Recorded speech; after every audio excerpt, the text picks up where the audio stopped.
Welcome, everybody. Good to see all of you. Beautiful that you're here. Let's start. Today, what we will do, close your eyes and just consciously connect with your breath, with your inhalation and your exhalation. All you have to do, you don't have to take a deeper breath. You don't have to take it slowly or anything. Nothing to do. Just consciously, just become aware of the inhalation and the exhalation. Most times, we are breathing for 30, 40, 50 years, but we are never aware of our breath, of our inhalation, exhalation. So just take a conscious inhalation, exhalation. Okay. Wonderful, wonderful, wonderful. Very good to see all of you. So today we are going to be exploring relationships. What are the mechanics behind what we call as relationships? And I think once we start understanding that, it'll become a lot easier to navigate that subjective territory of relationships. So to begin with, I'm not going to delve into the psychological aspects of relationships. I think millions of people must have written books about it.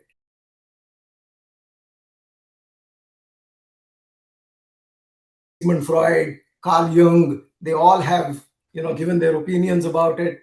That we'll leave it aside for, those people. We are going to look at it from the spiritual basis, where all this starts. So where do they start? So think of it that this is a circle, and think of this circle as your circle of life. At this point, this is where we are born. And when we travel this, exactly on the opposite side is what we call as death. So this is where we are born. This is where we call the point of death. This path is what we call as our journey of life. When we are born, things happen. By the time, I'm going to skip this part, but I'm going to come to the last part, which is what we call as death. So when we are in the last 40 to 48 days of our life, and provided this life is ending naturally, that means death is occurring naturally. That means some disease, diabetes, this, that is happening, and slowly the life energy is ebbing out of the body. That is when that 40-day or 48 days countdown starts. When we say a countdown, does it mean that, somebody will, suddenly start realizing that I've got 40 days, 39 days, 38 days? No, it will not happen like that. The transition is very, very subtle. But at the same time, we will get certain intuitive guidance as to what needs to happen or something. It is in that time that we start, in a way, transcending, or in a way, the non-physical dimension slowly starts opening up. If any of you have had old people at home who are on their way out, and if the doctor says that, okay, somebody has 2-3 weeks left, you might hear them. They might start talking that, oh, my mother is calling me, or my friends are asking me, and you wonder if this person has lost it. No, they have not lost it. They are just, their blinders are opening up to the dimension beyond. That is the non-physical dimension. So nature is providing them a way so that when the transition happens, they are not in a panic mode. They are gradually, universe is introducing them to what is beyond. Now, in the case of a accident, a suicide, or a murder, or something like that, where life exits the body in a very abrupt way, then the rules are different. So we are born here, we go through the journey of life, and this is where we exit the body. Now, once we exit the body, what happens on the other side is quite important today. So, this is what we call as life, let us say, just for the sake of discussion. And what happens after death until we are reborn is what we will refer to as afterlife. So, what happens in this afterlife?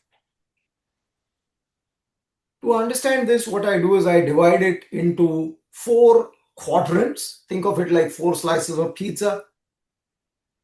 In the first quadrant, when we exit the body, and this is just a story. So, story means what? These are not facts. If you try to look up somewhere that does it happen this way? No, no, no, no. You will not come across anything like that. But it is the truth. It is existential truth.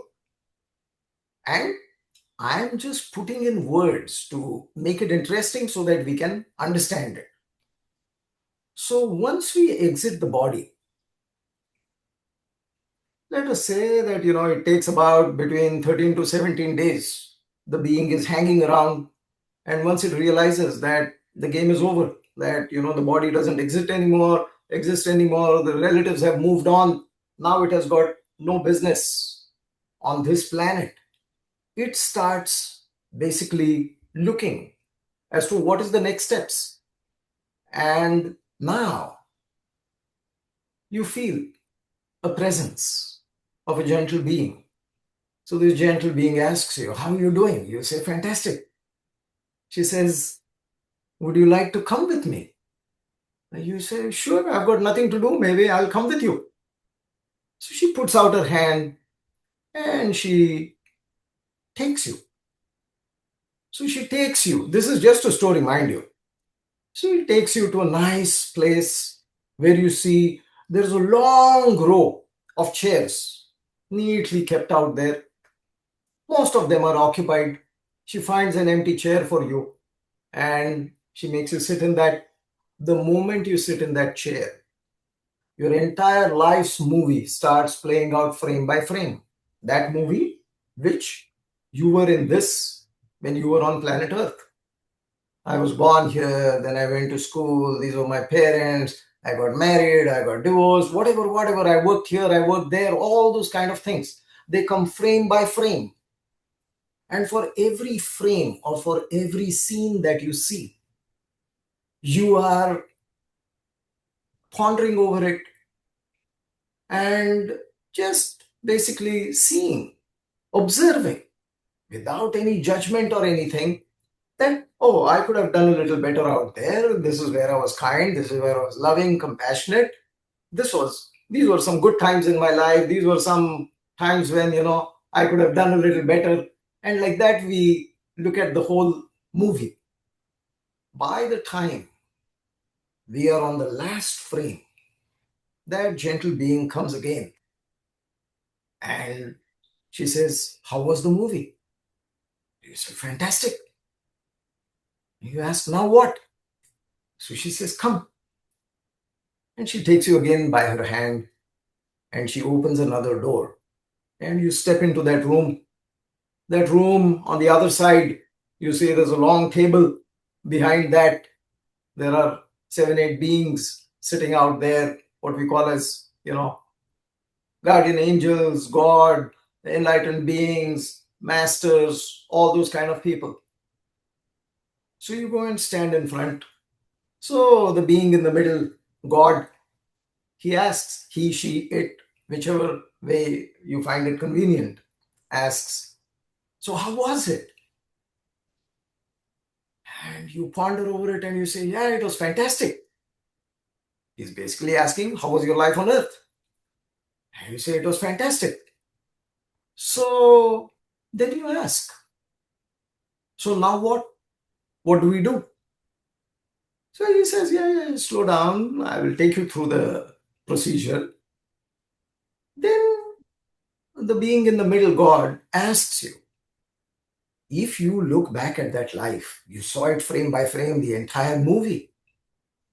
If I had to ask you, rate that life, if I give you 100 marks or 100 points to give yourself, how many marks would you give yourself? for the life that you spent on planet Earth? And when he asks that, you say, hold on, man. I thought you are the one who is supposed to be judging us. That is what they told us on planet Earth, that when we come here, you'll be judging us and you'll be telling us whether we passed or we failed. God says, no, no, no, no, no, no. That is all, what they have been spreading in my name. That is not the truth. I do not judge you. When you come here, you just look back at your life. You see whatever lessons you learned, what experiences you had, and based on that, you tell me, how was your life? So you ponder, you stand in front of him, you ponder, and you say, well, maybe 75. Now God is very happy. He says, you gave yourself 75 marks. That means your life was good. You say, yeah, I think it was very good. He says, this is wonderful. This is beautiful news because, the people who have been coming in front of you, they were in the 20s, 30s, at the most 40s. You really made my day today. Yes, you're fantastic. Then he looks at you and he asks you, do you remember? You just shake your head and you say, no, I don't remember. What am I supposed to do now?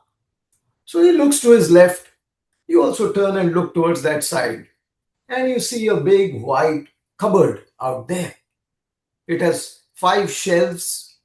The first is empty, second is empty, third is empty, fourth is empty. And the fifth one at the bottom, just in the corner, you see 2 or 3 folders which have all the lessons and the experiences that you need to learn when you are on planet Earth. So instinctively you go out there, you grab those folders, you come back, you stand in front of him, and God looks at you.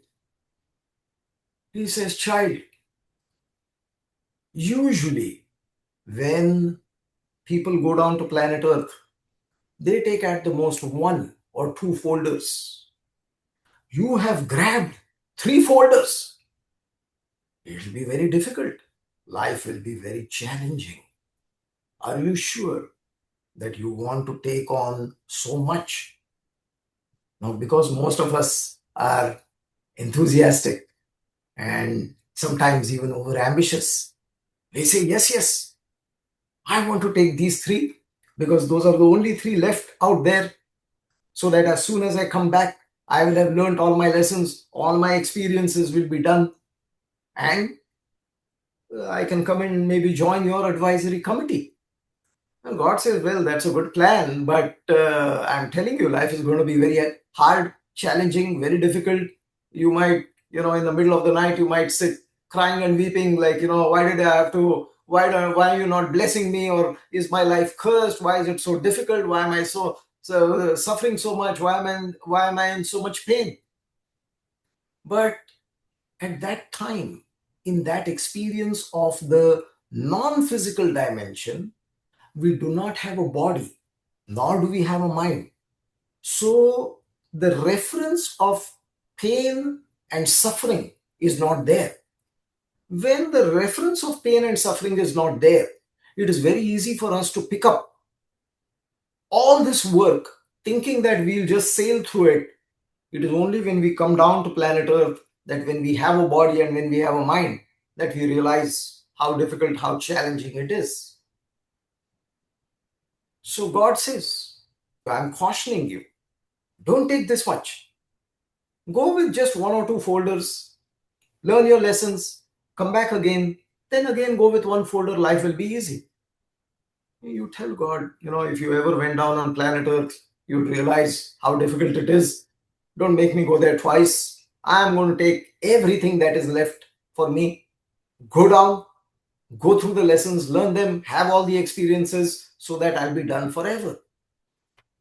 God says, see, I cannot stop you because I have given you free will. That is the biggest currency that the universe gives us when we have a life. Free will, that even God will not intervene in your decision making. God, creation, universe, superconsciousness, guardian angels, they can guide you, but they can never force you.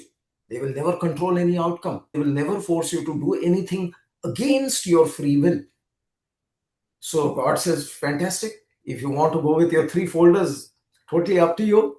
And that is when we are in the second quadrant. So from the second quadrant, we enter the third quadrant. This is one of the most significant places in that entire, uh, what we call as the non-physical dimension. When you enter the third quadrant, it is like a LinkedIn of afterlife, heaven, non-physical dimension, whatever you want to call it. You see 30, 40, 50,000 beings, light beings all around. And the one thing that they are doing in common is they're going, talking with somebody, exchanging a few notes, shaking their hands, moving on to the next person, doing the same, moving on to the next person, doing the same. It's like a big LinkedIn of the non-physical dimension. So you're standing out there with those three folders in your arms and just, admiring this whole scene. Wow, what a fantastic scene. That is when somebody comes, they say hi, you say hi. Then they say, wow. It could be maybe your significant other, your partner, your spouse, your lover, your father, whoever, we don't know. And they say, you're taking on a lot. You're going on with three folders. Then you look at them and you say, wow, you're going just with one or two folders. Fantastic. And the other person says, yeah, last time I went, I tried to do the same as you. I took three folders. It was very difficult, very challenging. So this time I decided I'll just go with one or two folders. Fair enough. As you're standing out there and talking with this being, you see another small group come towards you. They stop and they say, hi. You say hi. Then one of the beings in that group says, I'm going to be the father, and this is my wife, and these are my one or two or three children, whatever it is. Would you like to join our family? This is where the relationships start forming. When that person asks, would you like to join our family? You say maybe, yeah, sure. Then the first question is, you ask them, what do you want to learn from me?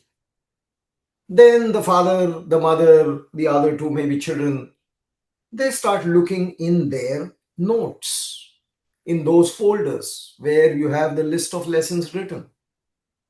I need to learn kindness. I need to learn compassion. I need to learn what is loving. I need to learn how to value myself. And because of that, I need to have these experiences in my life. So they read out their lessons to you. You look in your own folders and you say, these are the lessons that I need to learn. I need to learn patience. I need to learn tolerance. I need to learn forgiving, whatever it might be. And along with that, for me to learn those lessons, I need to go through these experiences, is what you tell them. So somebody tells them that, maybe you're standing there and you say, I need a very strict, hard, unloving father. And the father looks at you and says, why would you wish for a father who does not love you?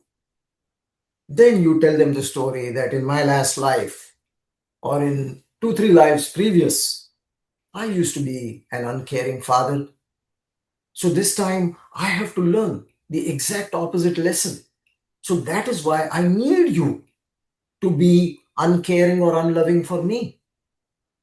The father says, but do you realize that all these things that we are discussing in this afterlife dimension, in this non-physical dimension, we are not going to remember a single word when we go down to planet Earth. You are going to think that I am a villain. You are going to think that I am the most horrible person. Then you tell them, I understand this, but these are the lessons that I have to learn. if you do not fulfill this contract, if you do not serve these lessons to me, my life on planet Earth will be a waste, because I'm going there only to learn these lessons and to have these experiences. Can you fulfill them? The father looks at you, says, "You're a wonderful being. I would love to have you in my family." And he says, "Yes, I'm willing to." That is when then he also tells you your lessons, that this is what I need from you. This is how you'll be with me. You'll be loving, or you'll be unkind, or whatever it might be. And then both the father, let's say, and the daughter, they both agree that yes, when we are on planet Earth, I'll be your daughter, you'll be my father. Once they agree to exchange all the lessons, they put their hands out and we do what is an energetic contract. Once this contract is done, once this energetic contract is done, that contract has to be fulfilled, has to be delivered in whichever way once we incarnate on planet Earth. Once you finish shaking hands with this family, now you start moving through the entire room, shaking hands with everyone, going to everyone and saying, "You'll come in my life for 5 minutes, you'll come in my life for 5 days, you'll come in my life for 5 years," whatever the learning period might be, so that they can deliver the contracts to you, you can deliver their contracts to them. And all the people with whom you're shaking hands with or contracting these lessons, these life experiences to be experienced when we come down on planet Earth. Like that, you go through that entire space, shaking hands with maybe 30, 40, 50, 60, 100,000, we don't know. Once you shake hands, that contract has to be delivered. You will meet that person in whichever way, form, we don't remember, but it will happen. That is why there is not a single human being that you will have met in your past with whom you've not had a contract, and there will not be a single human being in the future until you die who will come in your life with whom you don't have a contract. That means only the people with whom you have a contract will manifest in your life, whether it is for 1 minute, 5 minutes, or 50 years. It all depends on what are the lessons we need to learn. As soon as the lessons are learned, that person may drop out of your life, may come in again, may not. We don't know. So essentially, all relationships have been formed even before we incarnate in this body. And that blueprint of whom we are going to meet at what point in our life and what experience they are going to bring, that is the blueprint of life that we create, we design. We are the architects of that blueprint. So when some of us, when we are in the lower vibration or a negative emotion, or we are going through pain, suffering, and we wonder, why did I have to come across this person? It is not why did I have to come across this person. It is what did I need to learn from this person, and have I learned it? When the first person comes in our life and they present us with whatever challenges, whatever ups and downs they create in our life, whatever pain, suffering they help us experience, they are just fulfilling their contract. They are not here to trouble us. We have been taught since we were born that other people are here to trouble us. Absolutely not. They are here only so we can progress. And our sole purpose on this planet is through these relationships to consciously evolve. It is like going to school. We chose to go to school. If our parents had not put us in school, we would have been Uneducated people just sitting in front of the TV at home, eating and watching TV probably. But because we were sent to school, to that horrible institution, I'm sorry to say that, but because we were sent to school, the teacher made us learn 2 plus 2 is 4, 2 plus 2 is 4. She made us say it 10 times, 20 times, practice it. Then one day she asks us, how much is 2 plus 2? Now, if somebody is not willing to learn, they may say 5. Then the teacher says, well, Sam, you haven't learned 2 plus 2 is 4. Now you go back home, write it 10 times. If I make you write it 10 times, maybe next day when you come, you will remember that 2 plus 2 is 4. Next day I go to school. She asks, how much is 2 plus 2? I said, forget it. Anyway, whatever I say will be right. So I say 7. She says, oh, you still haven't learned the lesson. Now go home today and write it 100 times. By the time I write it 100 times, my hands are paining. I say by hook or by crook, I'm going to get it right. I go next morning, I say, teacher, is 2 plus 2 4? She says, yes, you have learnt it. Now I will teach you what is 3 plus 3. And we go on like that throughout our lives.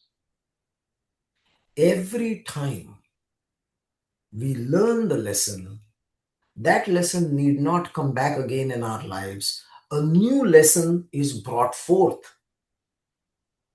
How do we know that we have learned the lesson and that we do not need to repeat it? There is a very, very simple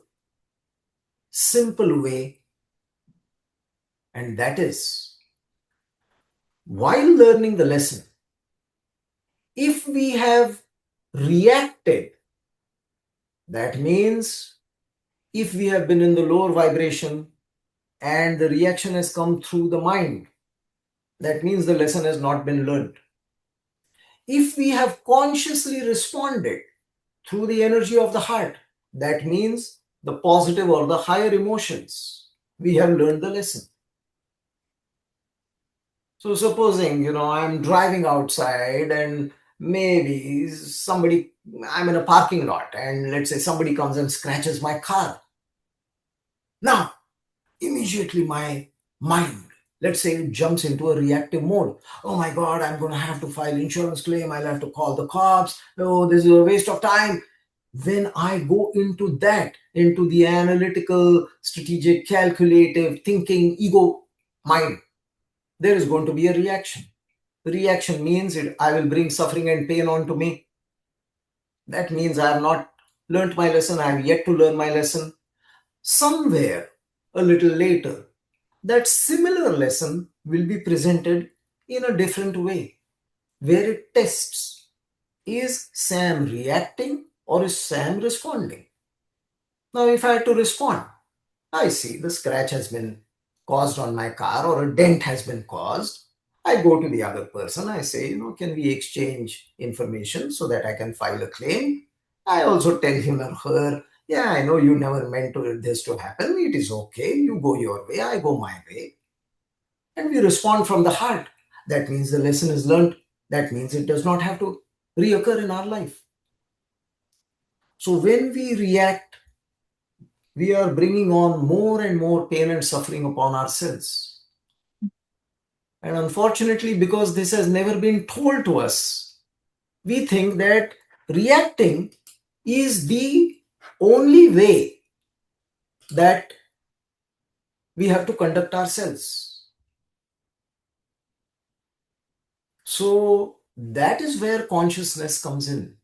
The more aware we are, the more conscious we are, we can direct that energy from our heart. The more unaware or unconscious we are, there will only be reactions from the mind. When there are reactions from the mind, it is bound to lead into suffering, pain, and all those kind of things, which we are anyway trying to, distance ourselves from. So it is in this third quadrant that the entire relationships of our life are contracted very willingly. Nobody is forcing a single relationship on us. Nobody is forcing a single experience on us. The most horrible of the experiences, we have asked the other person, can you deliver this to me? Because this is food, this is manure for my growth. Some experiences we may call food because they are delicious. Some experiences we may call them as stinky experiences because manure does not smell good. And yet, both are needed for nourishment so that we can grow. Once this foundation, once you understand this fundamental in life, then gliding or surfing through life becomes very easy. Surfing means what? There's a big wave.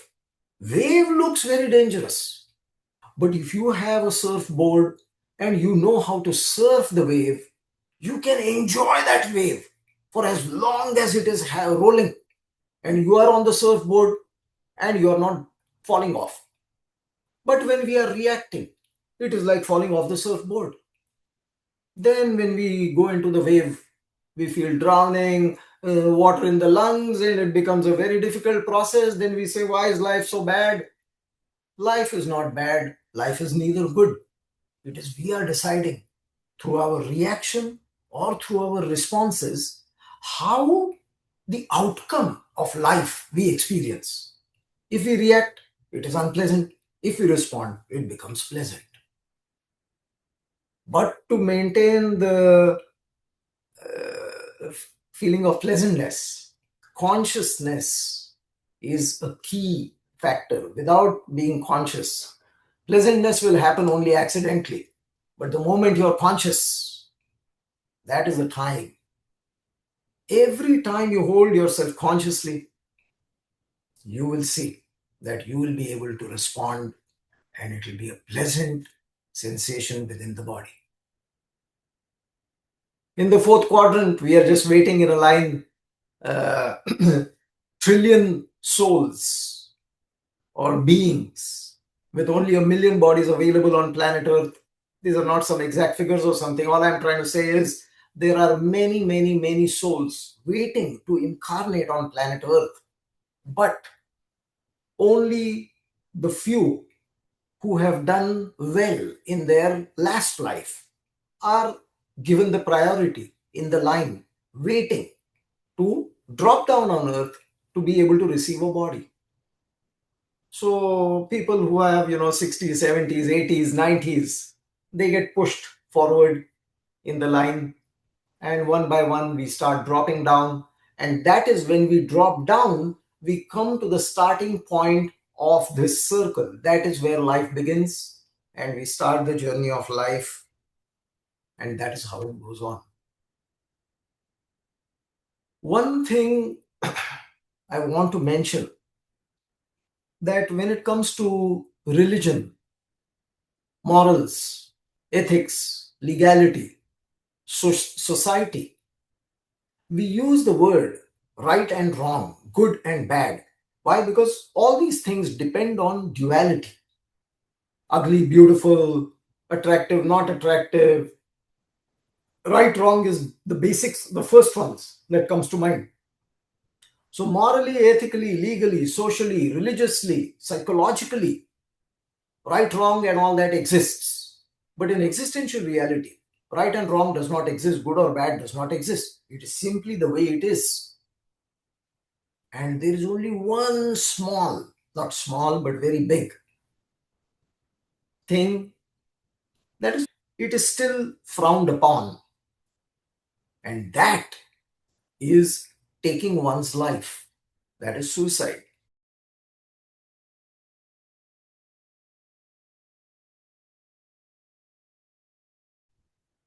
And why is it like, you can go, you can cheat a person, it'll have its consequences, there will be karma, you will have to go through that experience in another lifetime or in this lifetime. All that will happen to balance the books, account books of karma, so that you can come to 0, 0. No credit, no debit. You want it to be 0, 0. But only in the case where when somebody takes their life, why is it frowned upon? Because the person who decides to end their life prematurely, they want to end their life prematurely because they are unable to handle all the lessons that they brought down with themselves. This is one of the reasons. Okay, there are plenty of other reasons, but one of the primary reasons is that most people find it difficult to, once we come in this body and the books start opening up and all those lessons people start delivering to us, then we say, oh my God, what did I bring on myself? We don't realize it consciously. Subconsciously, we come to know about that. And that is when we want to check out. But if we check out, if we abort the mission midways, what is happening is we are sabotaging the ascension of maybe 20, 30, 40,000 other beings with whom we have contracted to deliver the lessons that they required for their progression, for their ascension. So when we abort, we are in a way sabotaging their progression. And for that, then the non-physical dimension has to employ many, many resources to make sure that their lives, those 40, 50,000 people's lives, they are still progressing and they get the lessons that they were supposed to learn. And they can keep doing whatever work they need to do.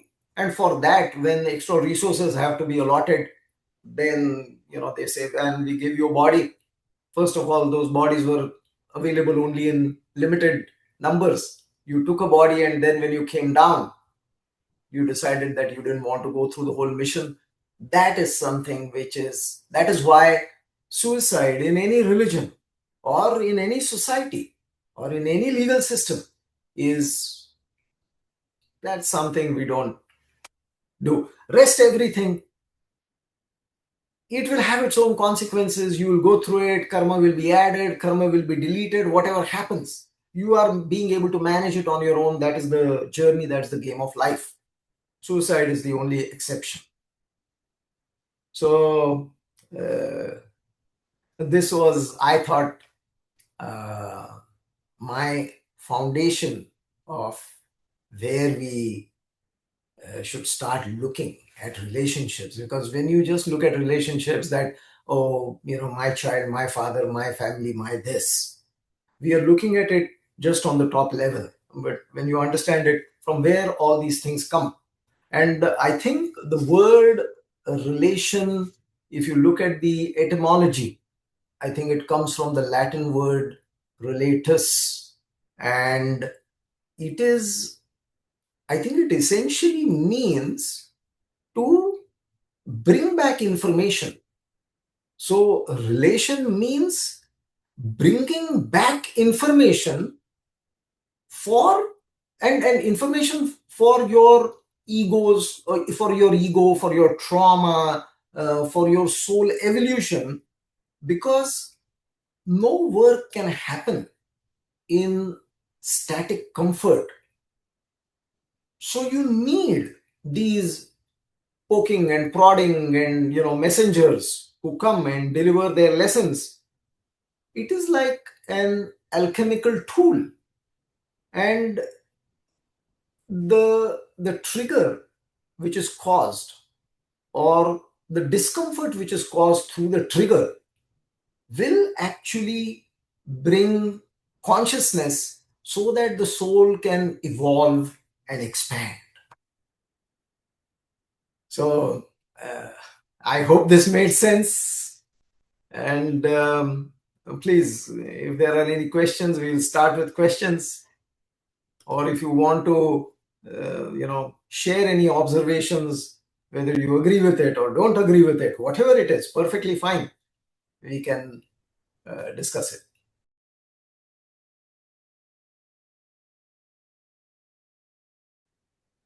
See, is it possible that this was a real experience? I would say it is very possible, especially based on your description. Okay. When I say description, the couple of things that you said was, he was dressed in a suit and all that. You remember you tripping and he laughing. There was the green being who said maybe it's time to go or whatever. And it's been about 10 or 15 years, 12 or 15 years since he departed. And especially if, for example, that let's say that, he is not constantly on your mind. In the last 2 3 years you've not been thinking about him. Occasionally, maybe once in 6 months, he does come to your mind. It is perfectly normal. So the way Sigmund Freud, or the way I think psychology, I have not studied psychology, this is all from what I've heard from other people. So I think what psychology says is that your unfulfilled desires, whatever are repressed in that dream state, they come up and you get a chance to express themselves so that they can lose the charge and you can move on. But especially when you're meditating, please understand what is meditation. Okay, I might be going a little away from the topic of relationships, but I think it is very important to understand what is meditation. So meditation, for most people, they think that it is a process of sitting down, closing their eyes, not eating anything, not smelling anything, not hearing anything, or not doing anything, and then trying to quieten their mind and making sure that no thoughts come in and all that. So that is the common description probably of meditation.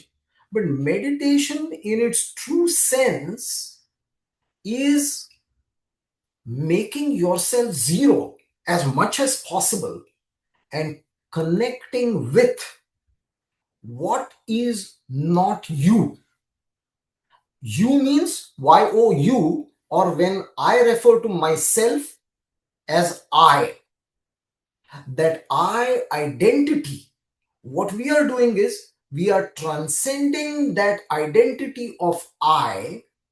And the moment you transcend the identity of I by not doing anything, you are now, whatever that concept of you is now actually pure consciousness or pure awareness. What quantum physics in today's terms will describe as the quantum field, or the field of infinite possibilities or probabilities.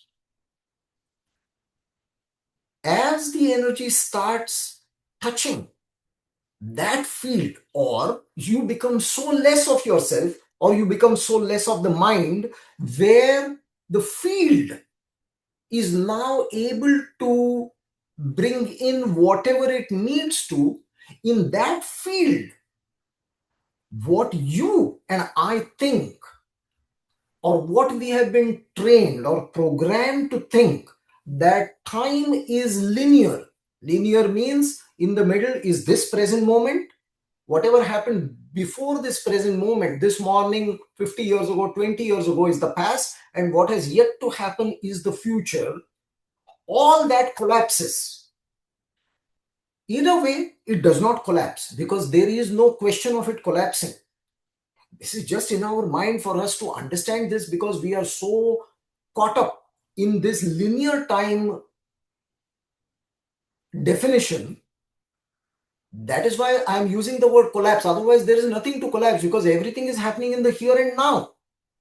And what does everything happening in the here and now mean? That the past, the present, and the future all simultaneously coexist in this moment. So when your left brain, your analytical, calculative, strategic ego mind, the identifying mind, that which keeps you entangled, it slowly relaxes, because you're either meditating, or you're on psychedelics, or you're under hypnosis, or you're running, or you're jogging. There can be so many activities, or you're just under the shower where you're not thinking. Whenever such possibilities arise, You are basically in connection with the field or the quantum field or consciousness, in which everything is happening simultaneously. Oh, another possibility is in dream state, where the left brain is relaxed and you are either in theta or delta or gamma, high gamma brain waves. That is when the brain waves, that is the thinking mind, has relaxed. And it is in that relaxation that these experiences are very powerful. Now, logically, the mind will again go back to this linear time and say, but Sam, if he passed away 15 years ago and this thing, that 15 years ago is just here. There is no such thing as 15 years ago and 15 years hence. We have concocted time just to make our living in this illusion easier. That's all. If you were living on an island and if you truly didn't care about anything, then time would not exist. There would be no need of time. But because we go to eat at a certain time, we got to go to a certain place at a certain time, we go to meet on Zoom at 9 o'clock, that is why we said time. And 9 o'clock and your time, my time, and all those kind of things came up. A little more, we will go into the everything that you shared. There was a beautiful scientist. I don't know if he's still alive or not, but he was a scientist as well as a spiritual guy. Amazing guy. He's a very well-known person. His last name was Hawkins. I keep forgetting the first name. Probably not Stephen and somebody else. So he devised the emotional graph. So in the middle, he says neutral. Above neutral is acceptance, appreciation, gratitude, joy, bliss, love, peace, wisdom, enlightenment, all the positive emotions or the higher vibrations. Below neutral is resistance, negativity, anger, jealousy, hatred, possessiveness, guilt, shame, fear, apathy, such. Whatever is below neutral, think of it coming from the left brain. Whatever is above neutral, think of it coming from the heart. Whenever we get a chance to raise our vibration, we are closer to existential truth, we are closer to God, existential reality. Whenever we dip below neutral, that means we are identified, we are entangled, we are in suffering, we are in pain. Simple rule of this. Below neutral, experience of life will be unpleasant. Above neutral, experience of life will be pleasant. Now,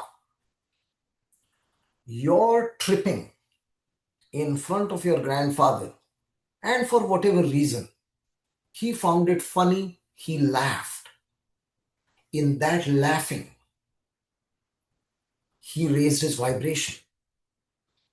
That high vibration, that signature of that high vibration at that moment, in that moment, though internally, maybe to your to your mind, it may have been like, hey, I tripped and fall. Why is my grandfather laughing? That is one way. But for some reason, it raised his vibration. And that energetic signature, which is being recorded by our subconscious on a very different level, it probably attached to that event as a significant event. So, whether your grandfather, after passing over, when there is no body and the soul is just itself, can connect that, yes, if I come in her dreams, or if I come in her meditation, or if I deliver this experience, that where I am dressed up, where she must have looked at me in a certain way and I am laughing at her, will help her reconnect so that I can shake her up in this moment and maybe bring up her vibration. If that is what he felt was appropriate, then maybe that is how he orchestrated it. And when you say the green being, So, what you call as a being, today, even if we were to give you 2 hours to describe it or articulate it, you may not be able to do justice. Why? Because it was more of a feeling, an experience, rather than a logical where you might be able to, the being looked like this or this, it was so big, or it was man or a woman, or it had no gender, or it was just light, or it was like a blob. There will be so many things. But what is important, what is significant is that that green being also chose to make itself visible or let you experience that energy. If it wanted, it could have simply called your grandfather without letting you know. So there was also significance on that. So whenever these things come up, the first thing our logical mind tries to do is try to cut it, slice it, so that we can understand, because that is what we have been trained since we were 6 years old. Anything that comes in front of you, you have to slice it, dice it, you have to experiment, you got to look under a microscope, understand it to the atom level, so that you feel that, oh, what a, like I could control the situation. And yet, these kind of things, they are better when you simply imbibe them rather than trying to dissect them. When you don't dissect it, you let that experience grow within you, which will lead you to 10,000 other possibilities. But when we dissect it, we try to make it fit into the logical realm. The moment we try to fit anything in the logical realm, what we are doing is we are taking something which has the property of infinity, and now we are trying to reduce it to a property which will fit in our mind's box. The moment we do that, the magic is lost, and it will become just not of much value. So it is wonderful that you remember this incident. You remember that, when I meditate, these things can happen or whatever. Yet at the same time, my suggestion to you would be, cherish that experience, remember that memory, and let it keep coming whenever you need it, because that is your anchor. That is like your flag, that whenever I need it, I will either invoke it within me, or it will signal to me, and it'll just give me a glimpse of it again, and it will help me lift myself. That is very important. Another, of course, factor is that you meditated and you saw this or got this experience. Now you form the connection, which will, hopefully encourage you to meditate even a little more. So, everything that you said is very significant. And I don't think that you're just imagining or hallucinating or something like that. And as you let these experiences happen within you, you will, while you're in this body, without any external substance. I'm not saying those external substances are good or bad. I'm not judging that. I'm saying without external substances, you will still slowly start being able to open the blinders to be able to see beyond the physical dimension. And that is wonderful. That, I'm telling you, it is a trip on its own. The Thank more, you. yeah, absolutely. And another thing that I would like to add, whether you are using psychedelics, or whether you're meditating, or you go under hypnosis, or you're in dream state, these are usually the four states that are easily available for most human beings. The effect of time dilation, especially if somebody has been under hypnosis, and when they come out of the hypnosis, the practitioner will ask, how long do you feel were you lying on this bed? And somebody will say 20 minutes, somebody will say 30 minutes, but on the clock, on the wall, you will see that 2 hours have gone by. So where did that 1.5 hour go? That 1.5 hour, what we feel in linear time, actually for that 1.5 hour, you were in the present moment, you were in the here and now. That is why time dilation, that is why the experience that time did not move, because you were in the here and now. That means you were in existential reality, you were in truth. That is why. Because when we are in the illusion, then we have time, and you are this and I am that, and you are 100 miles away and I am here, and all those things exist. Otherwise they don't.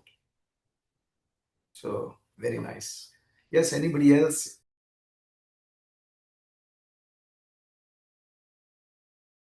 See, I'm telling you, there are so many different reasons. Okay. Like, for example, sometimes, you know, some people come, and when they are under, see, understand, when I showed you that circle of life, when we are in the non physical dimension, understand what is this non physical dimension. In the non physical dimension, there is nothing physical. That means we don't have a body, we don't have a mind, it is just pure consciousness. When you are in pure consciousness, everything is ecstatic, blissful, fantastic. Now, when this light, whatever, just to describe it, I'm using the word light. When this light being is coming down and now getting entangled into a body which is constricting, which is limited, the feeling, the subconscious feeling of that is like you've been put in a straitjacket, that you're not able to move, you're not able to expand, because our natural essence of life is only to expand infinitely. Please understand this. Today, supposing I go to the Department of Corrections, where there are 2000 women prisoners. They, each prisoner has maybe a bunk bed, and they say, Sam, we don't have space. But I'm telling you, those same prisoners, if they were to be put in, given a 10 by 10 cell for 2 days, they would say, wow, this is fantastic. After 2 days, they'll complain. Then you give them the entire campus. These 50 acres are yours, but you cannot get out of here. They will find even the 50 acres to be very constricting. Why? It is not the space, but it is that feeling that we all have come here to experience the infinite expansion of ourselves. So, one of the reasons could be that if that being, what we call as soul, has not had any previous incarnations, and this is their first time in a body where there is no experience, then they suddenly feel, oh my God, I am being tied up. It could be that. Somebody else, as I told you, they come down with 3 or 4 thick folders.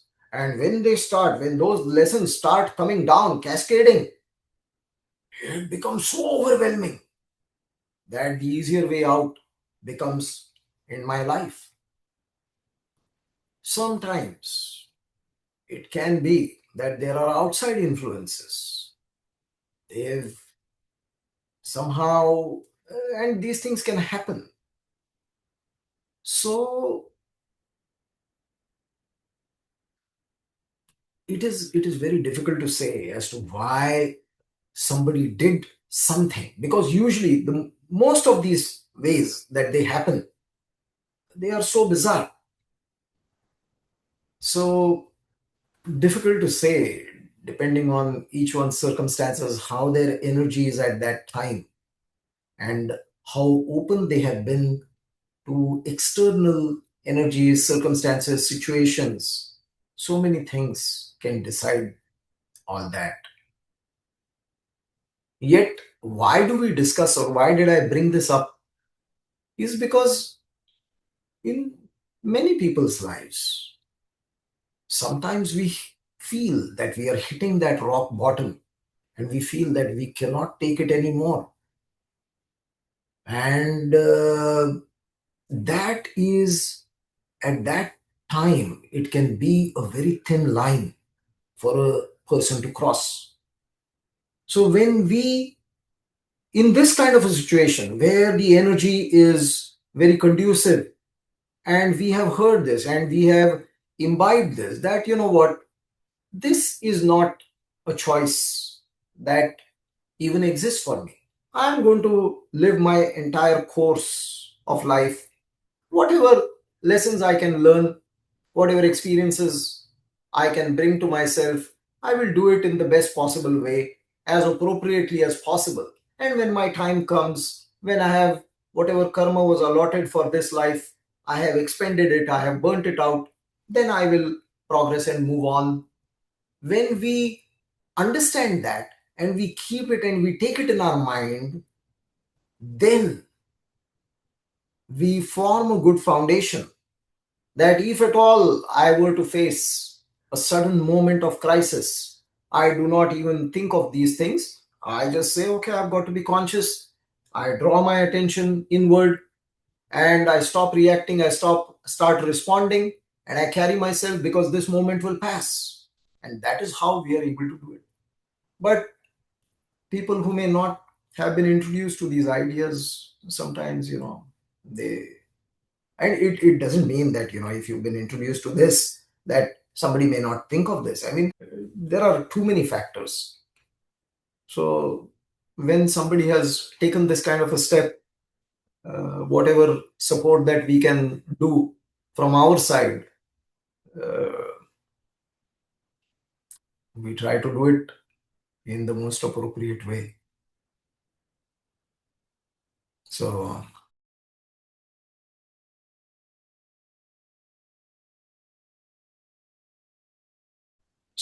I'll answer your second question first. Significance of this date.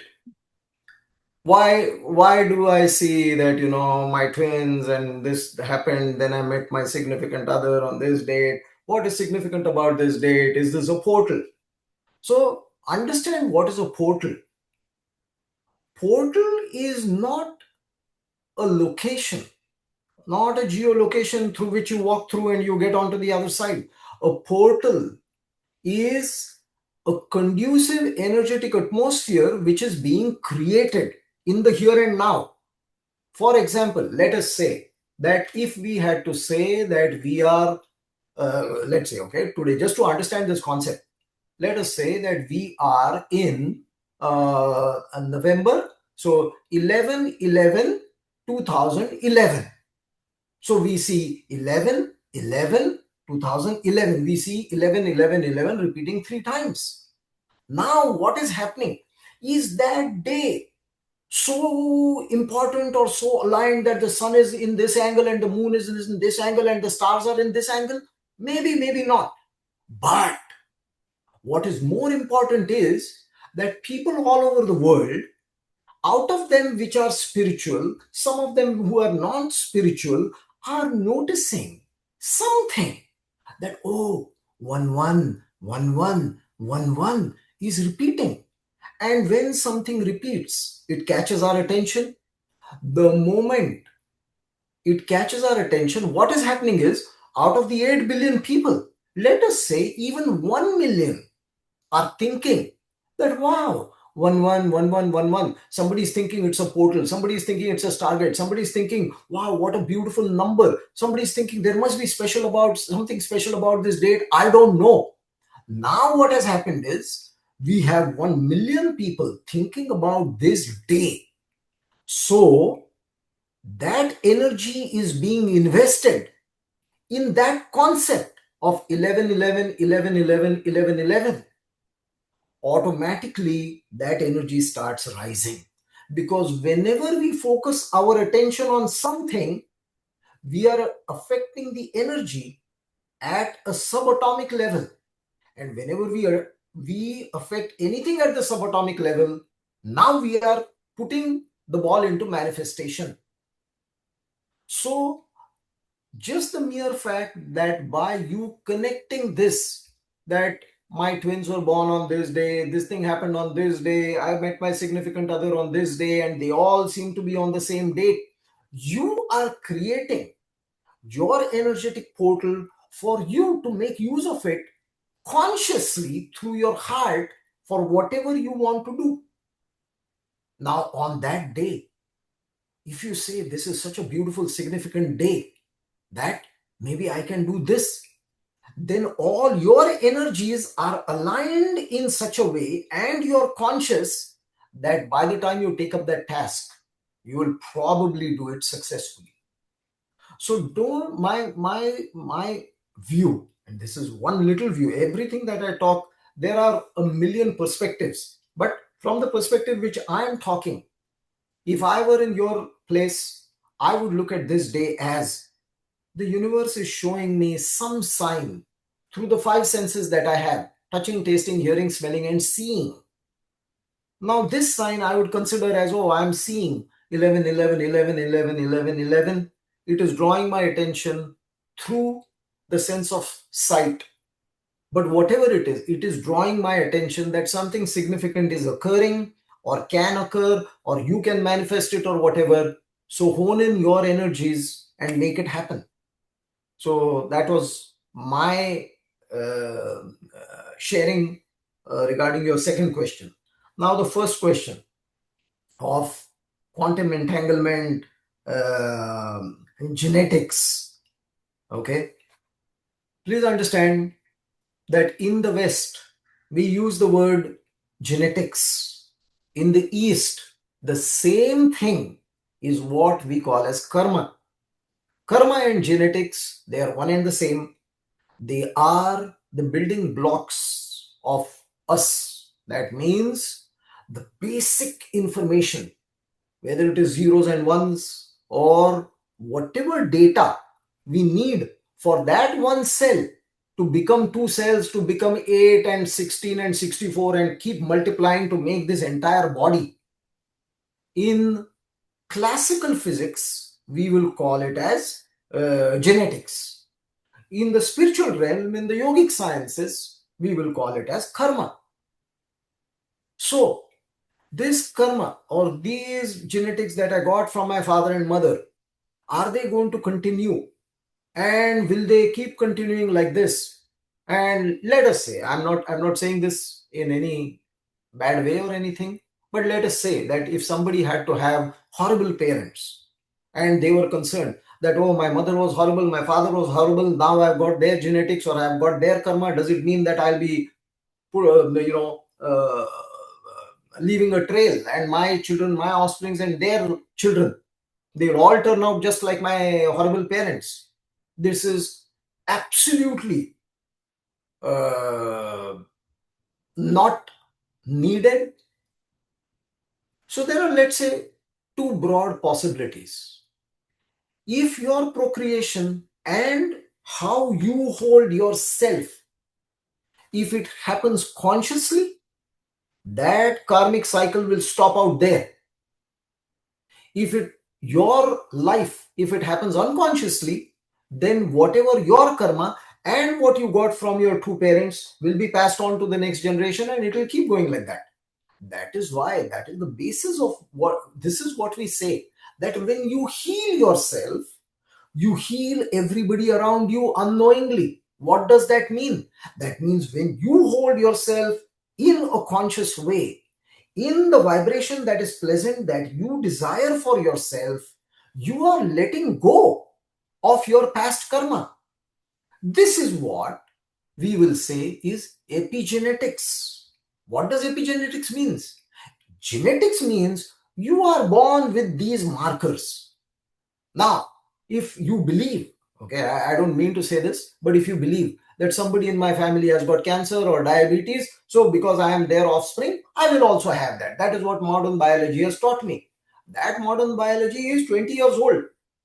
Now even biology is changing it. And biology is also is accepting epigenetics, that your surroundings, how you keep yourself, and all that can switch off or switch on, trigger some things or remove some things from your entire biology. to bring yourself either sickness or wellness. That means sickness and wellness is completely in your hands. How conscious you are is what you will manifest. How unconscious you are, your life will feel accidental. So if my father was an angry man, but I have become conscious, I have realized that his anger, let's say when he was an angry man, he beat me up or something like that, I did not enjoy it. Now I decide that I will be conscious. So I become conscious. So maybe my father, because he was an angry man, he got stomach ulcers or acidity or whatever. But now that I have become conscious, will I also get stomach acidity? No. If I have changed, if I have consciously transformed, and if anger is not a part of me anymore, then the resultant manifestation on the physical level also need not be mine. Now, does it mean that just because I have let go of anger, I'll be free of acidity for my entire life? No. The moment I slip up into unconsciousness, I start reacting, I become very angry. It will come back to me. So every moment we are changing, we are transforming. That is why even Deepak Chopra will say, this body is not a thing. It is a process. It is a verb. What does a verb mean? Verb means it is a process that is happening. Every year we get trillions of cells which are replaced, which become new, and the old cells are lost. It is not the same old cells that are hanging on. This glass, if I lift it, this probably has the same glass which was there maybe whatever a year ago when I bought this glass. But our body is every moment it is changing because of what is happening here. Now, your question about do we keep incarnating, like, in my last life, this was my father and this and that. Yes, absolutely. That soul tribe of what we call as whether uh,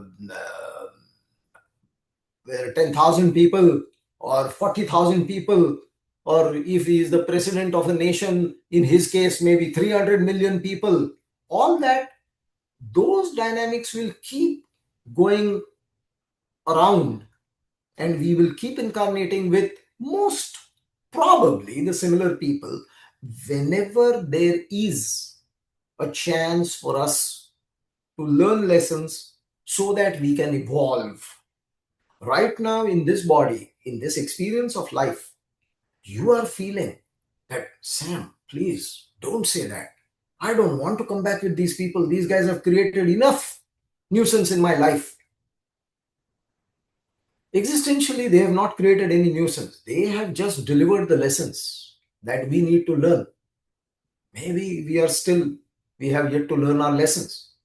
But I can assure you that in case the same people, the perpetrators, the villains of your life, you incarnate with them again, there you will have the blinders on, so there's no way that you're going to remember that, oh my god, this guy was that guy, unless there is some intervention where you go for a hypnosis session or you do some psychedelics or you do some meditation, then things start coming up. That's a very different thing. Otherwise, there'll be brand new relationships. That being will come in a different body, a different relationship. See, in my case, my son, in a previous life, he was my elder brother. So he used to take care of me. He used to feed me, clothe me, protect me, teach me, take me around everything. In this life, since he was 6 years old, he behaves like my father. First, we used to think it's very cute. Then later on, we started telling him, man, you got it wrong. I'm your father. But within his essence, he never got it. Till today, he will tell me, hey, don't sit like this. Hey, finish your plate of food. Like that, he will be. Why? Because that remnant memory in his subconscious has still carried on. But what has happened? Since both he and I learned, or it was brought to our attention, our awareness, our consciousness, that it is happening because he was your elder brother in a previous life, now he can also temper it down a little, I can also look at it very lovingly. That, oh, he still has that nice feeling about he wanting to take care of me. Nothing wrong in that. I don't let my idiotic ego get hassled. I let him be who he is. He also takes pride and joy in it, and we coexist. And that is how we learn our lessons. But before, when we were not aware of this, we were butting heads. One lady had told us, oh, when my wife had asked, what is up with these two? She said, no, no, they will keep butting heads until they die. But now, when we are conscious, yes, once in 20 days we butt heads, but the rest 19 days we are in love with each other. And if we can be that, but that can happen only when we are conscious, only when we are aware. So when you want to let go of your genetics or your karma, the only way is bring consciousness, bring awareness to your responses. Start responding from your heart. Even if it means that that person has come and physically stepped on your foot, you say thank you. You say, I am sorry. Please forgive me. Thank you. I love you. What kind of madness is this? Somebody has stepped on my foot and I have to say sorry to them. I have to beg their forgiveness. I have to say thank you to them. And on top of that, I've got to say, I love you. Sam, you must be crazy. Yes, I am crazy. But this craziness works. Start practicing this, even if you cannot tell them. I'm not asking you to go up to them and tell them, oh, I'm sorry that you stepped on my foot. No, no, they won't understand. They will put you in a mental institution or they'll call the psychiatrist. You say it in your mind. You don't have to go and say it to anybody. You're not losing face, nothing like that. And yet, you always maintain that. An ant bites you, you say, thank you, I am sorry, please forgive me, I love you. Whatever happens, you use these four. I am telling you, your entire tribe, nobody will be left. You will be one because you will have achieved oneness through consciousness. That is all you need. Don't fear. Don't resist. That, oh, I hope I'm not born with these guys again. No, no, no, no. Don't do that. You make yourself in such a way that you say, whether I'm born with them for another 1,000 lifetimes, it doesn't matter, because the way I carry myself within myself, there is no quantum entanglement, because I am now consciously accessing the quantum field of infinite possibilities, where I am deciding or I am being guided by the field with all open probabilities, and I don't know what the next probability is. The moment our mind calculates and assumes that my next life is also going to be horrible if I get born with these people, you are already only in here. When you are only in here, that means you are sabotaging your life. Don't do that. Thanks. Nice question. Thank you for asking.